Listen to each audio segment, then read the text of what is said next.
पाश्चात्य देश तारिणे।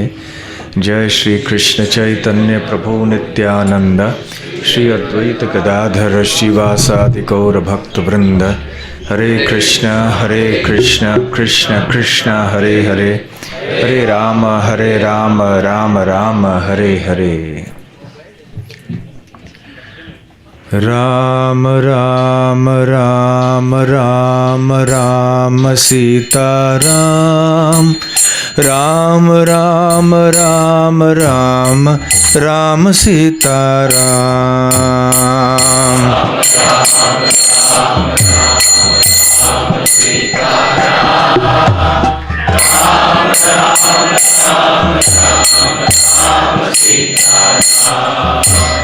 Ram Ram Ram Ram Ram Sitaram, Ram Ram Ram Ram Ram Sitaram.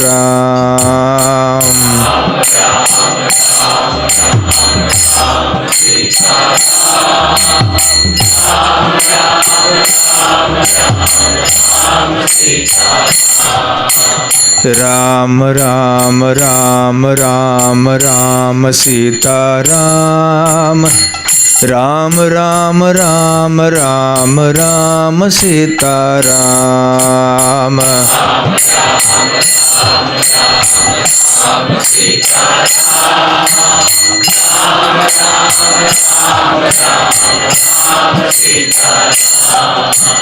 Ram Ram Ram Ram Ram Sitaram, Ram Ram Ram Ram Ram Sitaram.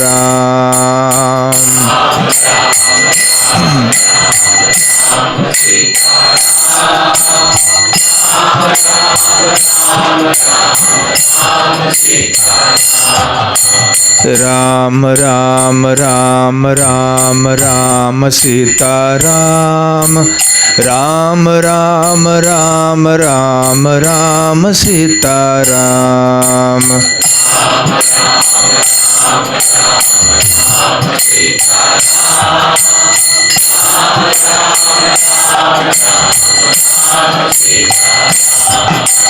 Ram Ram Ram Ram Ram Sitaram, Ram Ram Ram Ram Ram Sitaram.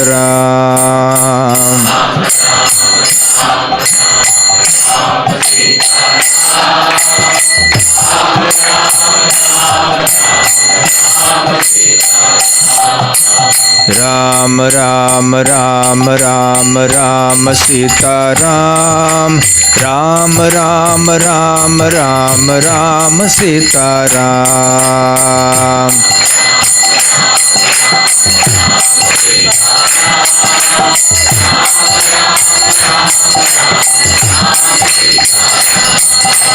Ram Ram Ram Ram Ram Sitaram, Ram Ram Ram Ram Ram Sitaram.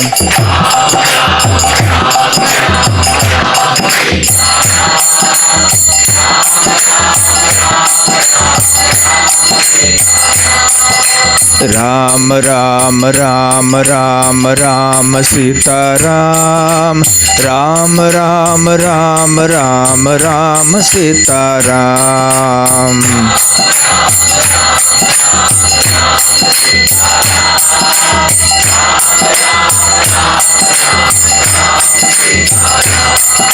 Ram Ram Ram Ram Ram Sitaram, Ram Ram Ram Ram Ram Sitaram.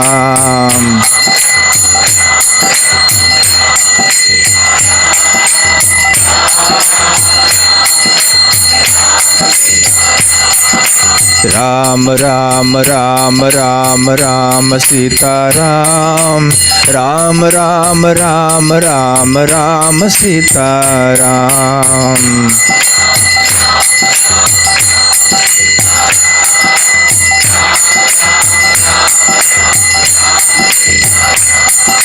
Ram Ram Ram Ram Ram Sitaram, Ram Ram Ram Ram Ram Sita Ram.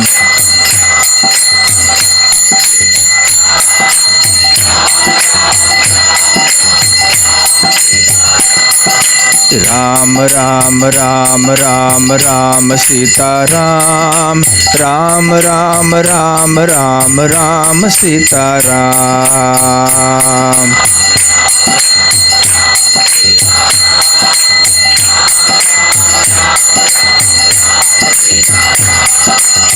Ram Ram Ram Ram Ram Sita Ram. Ram Ram Ram Ram Ram Sita Ram.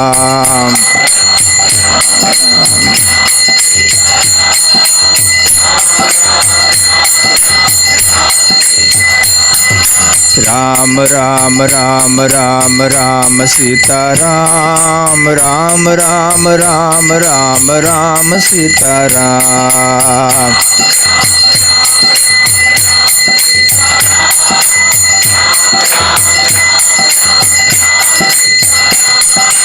Ram Ram Ram Ram Ram Sita Ram. Ram Ram Ram Ram Ram Sita Ram.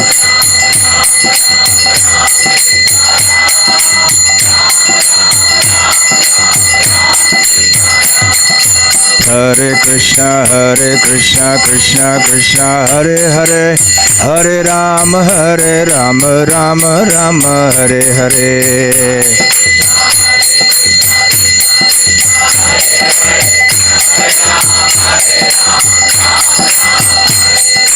Hare Krishna Krishna Krishna Hare Hare, Hare Ram Ram Ram Hare Hare.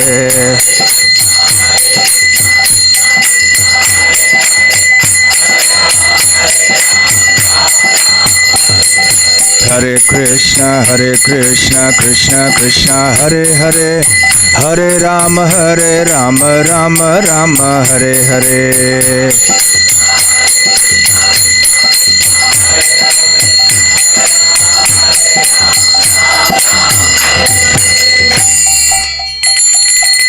Shri Sita Ram Lakshman Hanuman ki jai, Shri Pampa Sarovar ki jai, Nitai Gaur Premanande.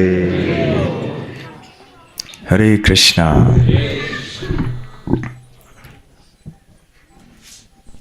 So we are sitting here at the holy place of Pampa Sarovar, called in the scriptures, in the Puranas, in the Ramayana as Pampa Saras or Pampa Kshetra. 2 days ago we spoke about the Puranic history of this place. It appears from the accounts in the scriptures that the Tungabhadra river was known at that time as Pampa. Somewhere this lake also has come to be known as Pampa. So Pampa Sarovar or Pampa Saras.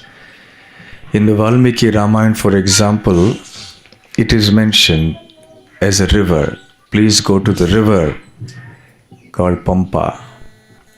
So in any case, this whole area is Pampa, so the river may be called Pampa, and also the lake over here.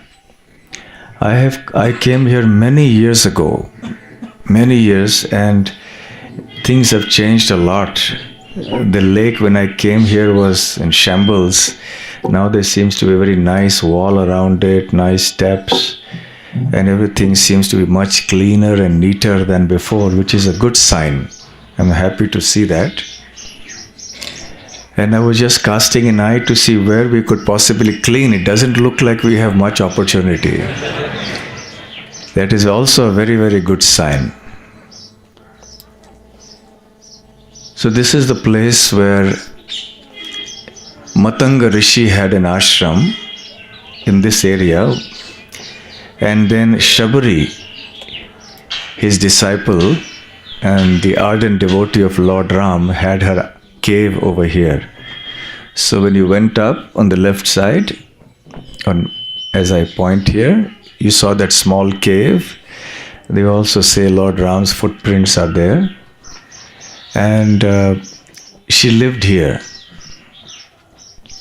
Actually, it is said that in her previous life, as far as the Puranic accounts are concerned, that Shabari was a lady called Malini. She was a Gandharva princess.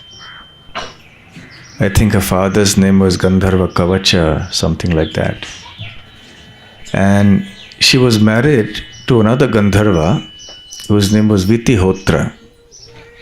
Now this Vitihotra was very absorbed in spiritual realization. He used to sit for long hours in meditation and for performing spiritual activities. So what happened was that in the meanwhile, because he was very busy with his spiritual activities, he wasn't able to spend much time with Malini. So Malini had a paramour who was a hunter,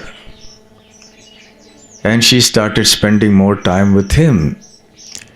When Vitihotra came to know about this relationship, that he became very angry, and he said, because you are associating with a hunter, I curse you that you will become a hunter woman.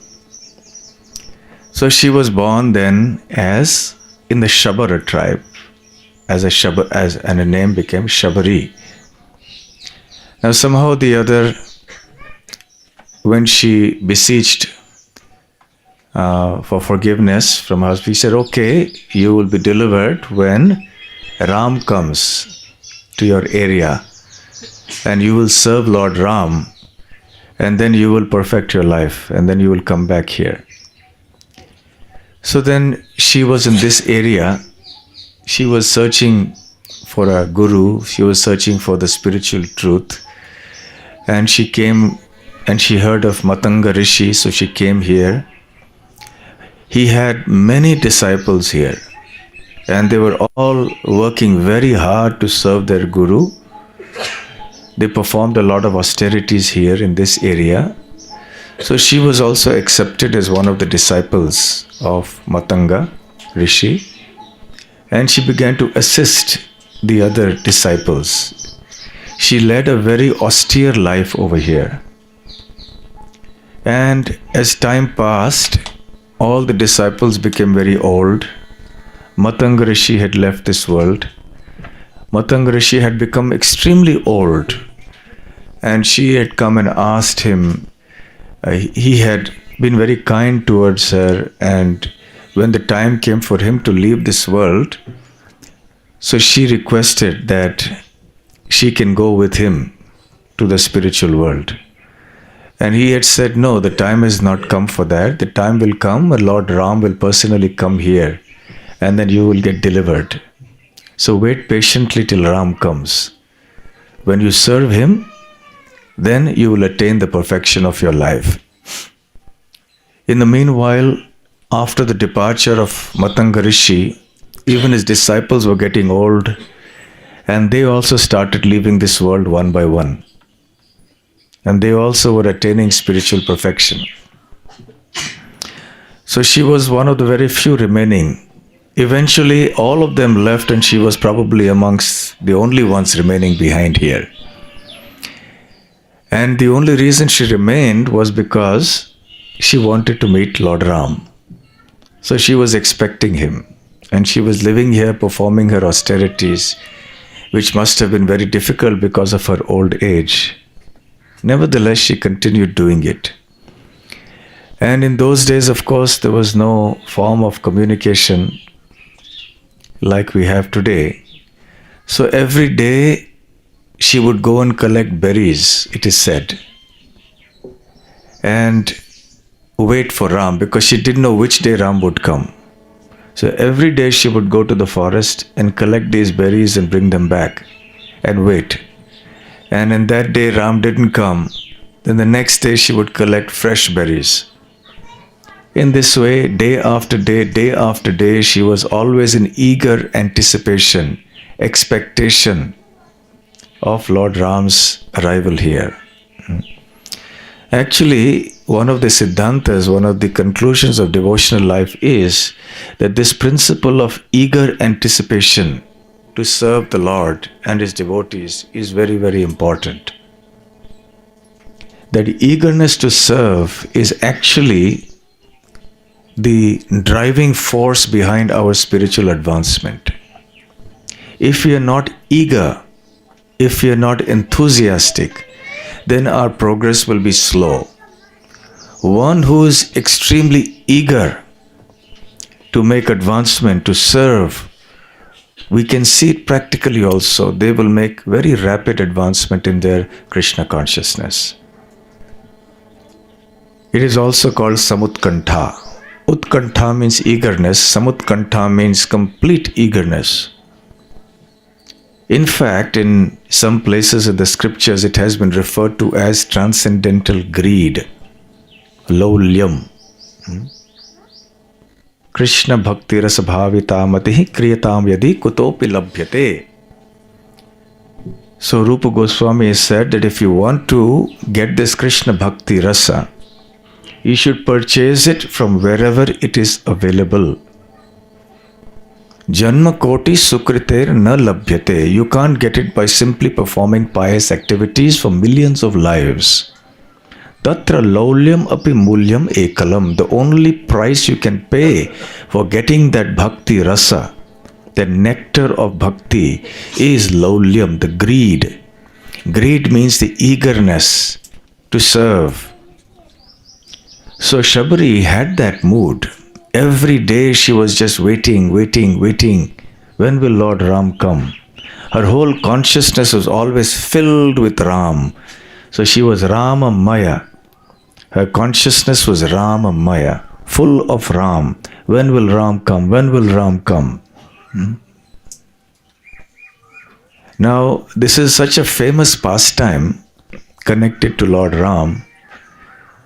I'll briefly narrate what Valmiki Muni says, and then we'll talk a little bit about related pastimes which do not appear in the Valmiki Ramayana, but which are part of common folklore in India, and which appear in some other versions of the Ramayana, like the Kamba Ramayana in South India, and so on. So, when Ram and Lakshman, and this is still part of the Aranyakanda, they were moving towards the south. They were still in the Panchavati region, moving southwards. They encountered some Rakshasas, and as I mentioned briefly yesterday, they killed Kabandha. After the killing of Kabandha, who was actually a resident of the higher planets, when he regained his original form, his heavenly form, he then informed them that actually Ravana is the one who has kidnapped Sita, and in order...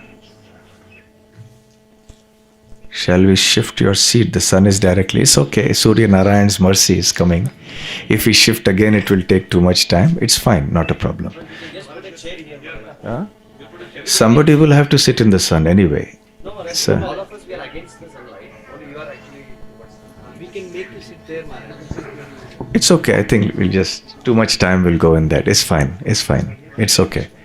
Let us be Ram conscious. We will all sit down. No problem. So, Kabandha then informed Ram and Lakshman that you should go southwards, and in a place called Kishkindha, go to Rishyamukha mountain, and there you will encounter Sugriva. You make a pact of friendship with Sugriva, and your purpose will be achieved. And he kept on repeating that. As he was getting ready to depart to the heavenly planets, which was his original abode, he repeated that again and again. O Ram, O Lakshman, please remember, when you reach Kishkindha, you must meet Sugriva. And then in the passing, he also mentioned, before you reach the Rishyamukha mountain, you will come to the most beautiful area of Pampa Saras, where the river flows by and there is immense beauty associated with this place. There you will go to the ashram of a sage called Matanga Rishi, and you will see an ascetic lady called Shabari who has been waiting for you for long. You may bestow your mercy upon her. And then Ram and Lakshman proceed further after this Kabandha in his original heavenly form returns. And they came.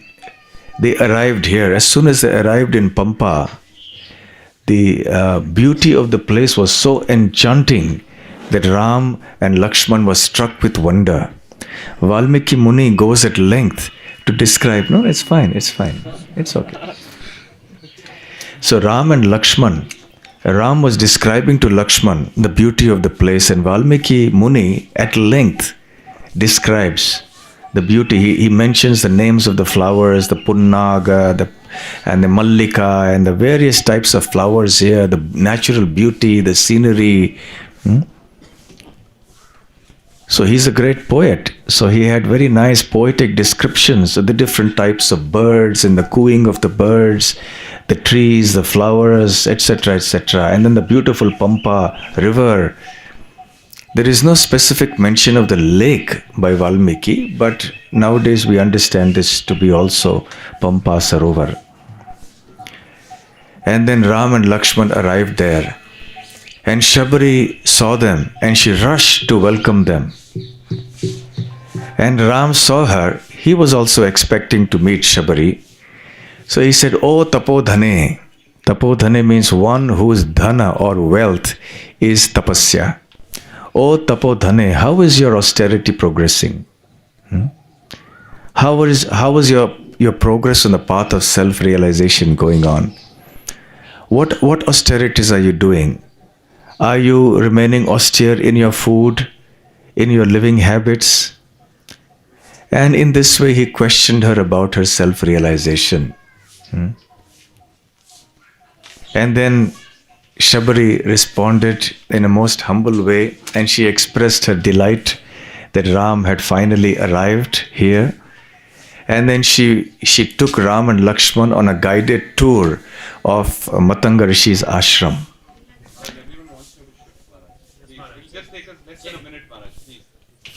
Okay, quickly they'll have to set up all these things again. Okay, quickly we'll go. No.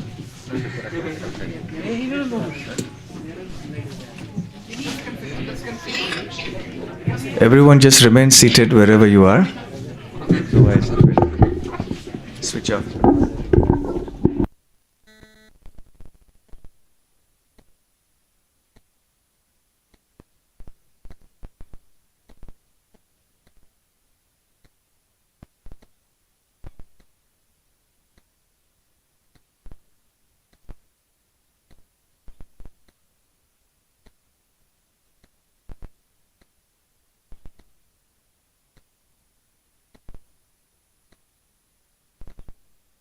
Hare Krishna.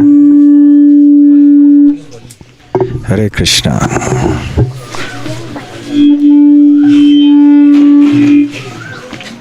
Hare Krishna. Hare Krishna. Hare Krishna. Actually, also there's a holy tree, the holy banyan tree. And we're all under the shelter of this tree. That's one of the reasons I wanted to sit there. It's a wonderful tree actually. It's a kind of Ashwatha family, described in the Bhagavad Gita also. So anyway, so Shabari then took Ram and Lakshman on a guided tour of the entire ashram of Matanga Rishi, of course, who was no longer present on the planet. And she described to him how many disciples of Matanga Rishi stayed here, and they rendered much service and they performed much austerity in the service of their guru, Matanga Rishi. And they said one time they were carrying loads of flowers and other paraphernalia for worship and for the yajna, and because of their physical exertions, they were perspiring. And some of their perspiration, some drops, fell on the ground. Matanga Rishi noticed this, and he was touched by the austerities and exertions of his disciples. So by his mystic power, the places where those drops of perspiration fell, they grew into plants. Those areas, there were plants that grew, and these flowers that came from those plants had a celestial fragrance, and they would never fade, and they would never fall from the trees. So there's no need to pluck them. So Shabari pointed out these flowers and these plants to Lord Ram, and she offered them to him also. So we can just imagine what the situation was. The whole area was full of divine fragrance. All these wonderful flowers had sprouted everywhere. They would never fade. Even in the summer, so we presume that they were, in the peak of summer also, they were always fragrant and bright and colorful. Then Shabari sat Lord Ram and Lakshman down, and she had collected many fruits and berries. That's all you can get in the forest. You can't get rotis and rice and pizzas and pastas. So whatever she got the roots, she got berries, she got fruit, as they say, kandamul, etc. And she fed Lord Ram and Lakshman. And they were very, very satisfied. And after having served Lord Ram, now her purpose of life had been fulfilled. The time had come for her now to depart from this world. At that moment, she lit a fire. She brought some wood from the forest. She lit a fire and she sat on it. And immediately from that burning body came her heavenly body as a Gandharva princess. And it is said, this is not in the Valmiki Ramayana, this part of it. And Vitihotra came in his Gandharva form and he escorted her back. The Valmiki Ramayana only speaks about the deliverance of Shabari, of how her life was delivered. And then Ram and Lakshman moved on further into Kishkinda, and they met Sugriva and Hanuman at Rishyamukha mountain. Now, Shabari's story is so much a part of folklore that we have all grown up hearing, and especially the part about her eating the fruit and then giving it.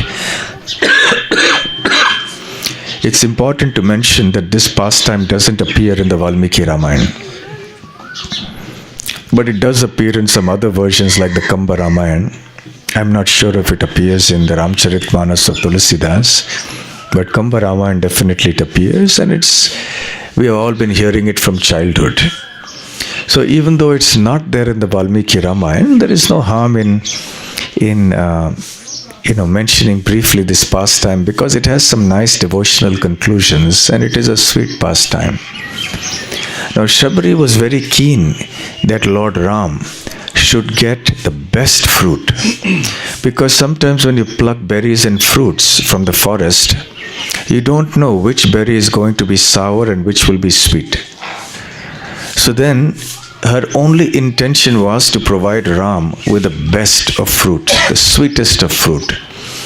So she had collected some berries, and every time when Ram was sitting in front, she would taste a berry, and if it was bitter or sour, she would throw it away.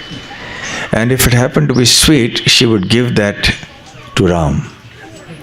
And then Ram would eat that with great relish. Lakshman, of course, was aghast. He said, this cannot be. And when he saw Ram was eating, he said, Henry, what are you doing? And he told Shabari also, what are you doing here? You're eating and then you're giving these fruits to Ram. And the folklore goes, of course there's no Shastric pramana for that, but she offered to Lakshman, he said, no, I cannot take it. So Ram was relishing it. He ate those fruit and then he was completely satisfied. Also it is said that she had made cups made out of leaves. You know, and those of you who are accustomed to living in the villages or go to certain trees, they make beautiful cups like dronas, they make them, and they take little twigs and they use that as pins. And they very easily take one or two leaves like that, fold them, and then they pin it in like that with little twigs, and becomes a perfect cup. In Vrindavan and Krishna's pastime, there are lots of pastimes like that, where they would drink buttermilk in those cups. Krishna and his cowherd boys, they would go into the forest. So people living in the villages in the forest, they develop these arts and skills. We have no clue living in the city. We only drink when we go for yatras, we carry polythene or plastic bags, these cups and so on, which are anyway very harmful for the environment. So when Ram saw that, he was very touched, because obviously Shabari had made a lot of effort. Very painstakingly she had collected so many leaves, and she had been folding them and collecting the twigs and using them as pins to tie them up. So he blessed that tree that the leaves would naturally be like that. So from that day on, that particular tree, I don't know if you'll find that kind of tree here, but they have leaves which are in the form of cups. So anyway, Ram was very pleased. So what do we learn from this pastime of Shabari eating the fruit before offering it to Ram? It is against all principles of Pancharatra, of deity worship. In deity worship, one has to be extremely careful of the standards that are followed, especially in the temple. Of course, in the home, some concessions are given. But even then, there are certain things that are no, that you can't do. You can't taste something and then offer it to the Lord. Never. It is considered a big offense in deity worship. In fact, everything should be separately kept for the Lord. The plates, the vessels, even in your home is the washing powder which you use to clean the vessels. That should also be separate. The sink should be separate if possible. Everything should be separate, exclusively for the Lord. So, and when you come to offer food also, now I'm talking about the temple standard, the pujari should take a bath, his clothes should be fresh and clean, and he should not have eaten when he was wearing those clothes, etc. You have to offer exactly on time.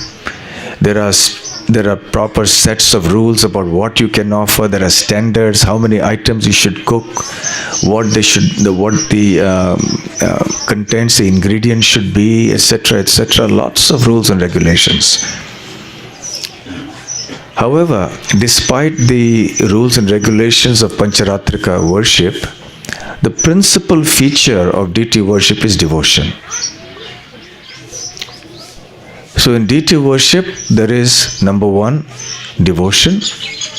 Number 2, there is cleanliness. Number 3, there is punctuality. Number 4, there is proper ingredients in the following of rules and regulations in the worship of the deity. But over and above everything is devotion. Sometimes when devotees reach a stage of spontaneous devotion, in their purity of love, they may sometimes neglect to follow some of the rules and regulations. We cannot imitate such devotees, but we can take inspiration from them about the pure nature of their love. And Sanatan Goswami had the deity of Madan Mohan, previously called Madan Gopal, and he would have no temple for them initially. The temple came much later.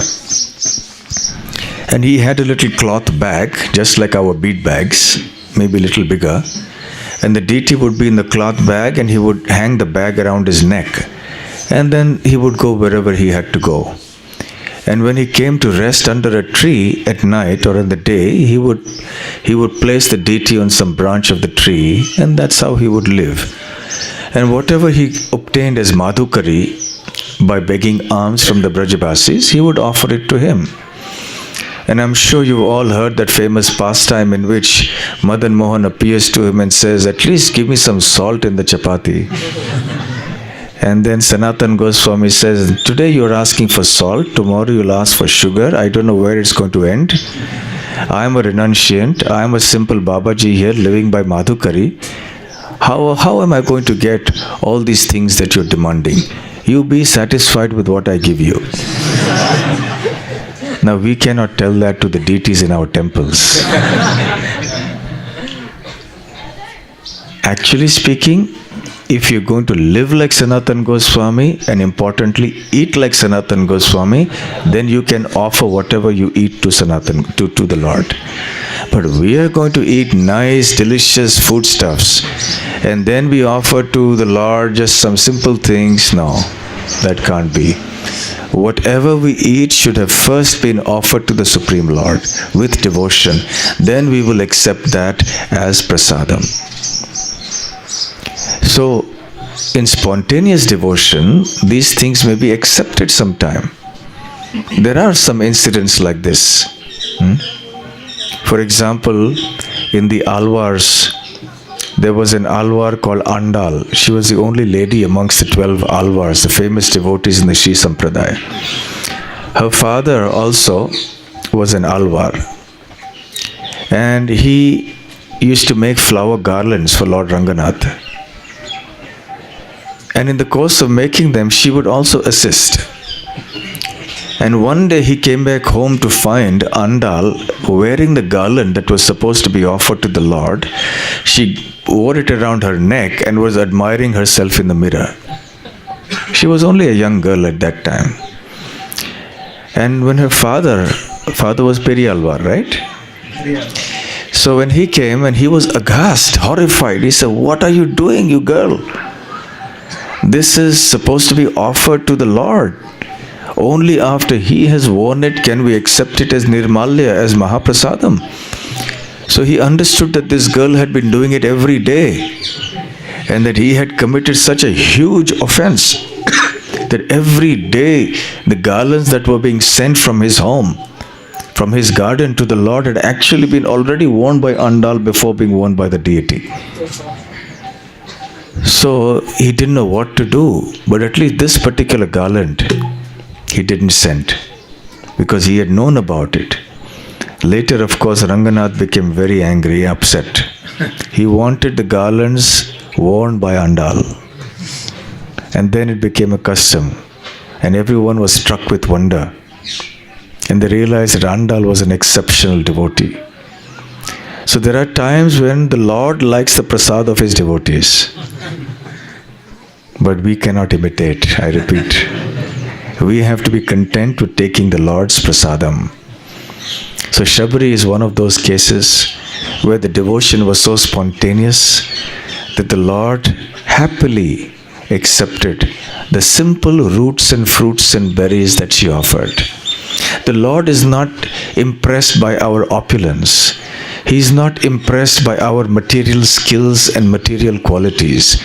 All that the Lord seeks from us is our devotion. If there is genuine devotion, then whatever it is that we are in a position to offer, it may be less, it may be more. It may be simple, it may be elaborate. The Lord will be very pleased to accept that.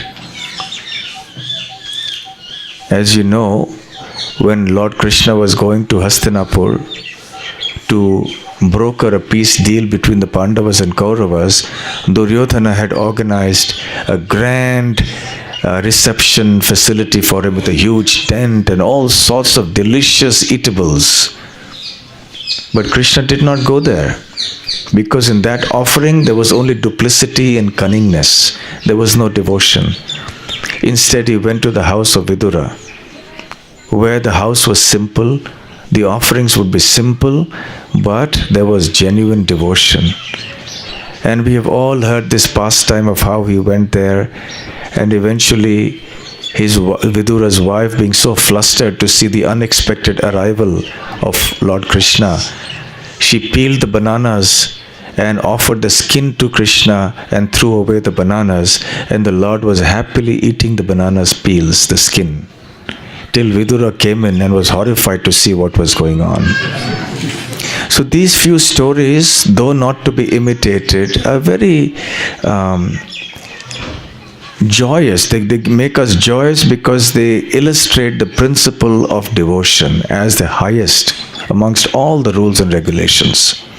And this is what we must try to cultivate, and this is the message that we can learn from Shabari here. So Shabari's influence is still here. For great devotees, exalted sages and so on, the influence transcends space and time. So it goes to for long distances. Even one sage living in a particular place, performing pure devotional service, the influence and potency of that sage or that great devotee will extend for miles and miles, and it will remain for years and years. So we are here at this holy place where Matanga Rishi performed austerities, his disciples performed austerities, Shabari lived here and performed devotional service, Lord Ram and Lakshman came here. So let us sit here and pray at the lotus feet of Shabari, that she may kindly bless us with pure devotion to the lotus feet of her worshipable Lordship Shri Shri Sita Ram and also Shri Shri Radha Krishna. So now what we will do is, we will have anybody identified any spots to clean over here? We just cleaned. Everybody just cleaned. No, servants. Oh, there are people here cleaning. Oh, this was not there when I came last time. It was in shambles. This was, of course, many years ago. So much plastic, polythene, and all sorts of rubbish and litter were lying all around. And we spent a couple of hours, we fanned out into the whole place. And we did. So what we will do now is...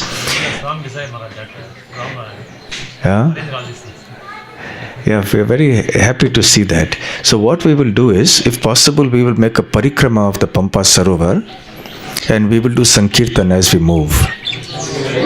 Okay. And if you notice some litter and rubbish, pick it up. There are some plastic bottles in the water. Yeah. So I don't know if you're allowed to go into the water. It is allowed? Okay. So one or two devotees who know how to swim, you should be and take out all these bottles and everything from the pond. Okay, everyone don't go into the water. So now we will go on Sankirtan. What is the time now? 7:45. So we will have one round, we will do the Kirtan, and then we will have to go to Anjanadri. We will not go up because it will take an hour to climb up, an hour to come down. We will go at the foothill and offer our respect. Get down from our buses, offer our respects to Hanuman from there, offer obeisances, and then we will go back, another 1 hour ride back. Okay, Hare Krishna.